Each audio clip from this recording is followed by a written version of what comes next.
could you tie this together for me, how a country such as Argentina or other countries are taking on debt in US dollars, going into a currency crisis when investors mistrust these countries, and yeah, could you tie these two concepts together for me, please? Thank you. Okay, because of time constraints, I only talk about countries that issue their own currency and float the currency.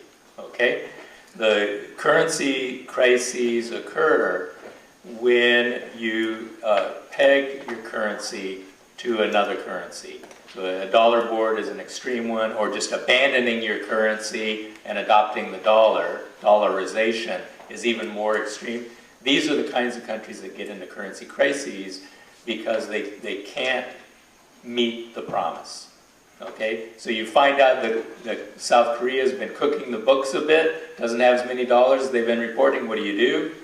You get dollars, and immediately they've got to run out of their currency because everyone knows they can't make the promise.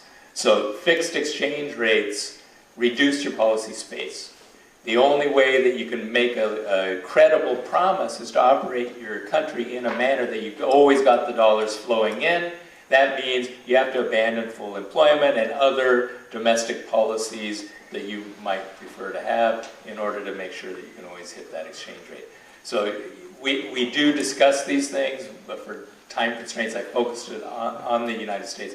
But easily we can do countries that have sovereign currencies but peg them. So they get into these kinds of problems. Why do countries issue dollar-denominated debt? Even some countries that don't peg their exchange rates decide to do this. Usually the reason is because they think, well, we can get a lower interest rate. Because they look at the dollar interest rate, say the US government interest rate, they say, oh, we can get a lower interest rate in dollars. The problem with that is that you've got a solvency problem. So in reality, they don't get lower interest rates. Okay? And the second problem with that is a country that has its own sovereign currency and floats can have any interest rate it wants anyway. It can have zero if it wants. It doesn't need to go to dollars, but they don't understand that. A less charitable interpretation is that they're dealing with Michael's 1% class that would prefer to have dollar-denominated debt. And so it's a political decision to do that.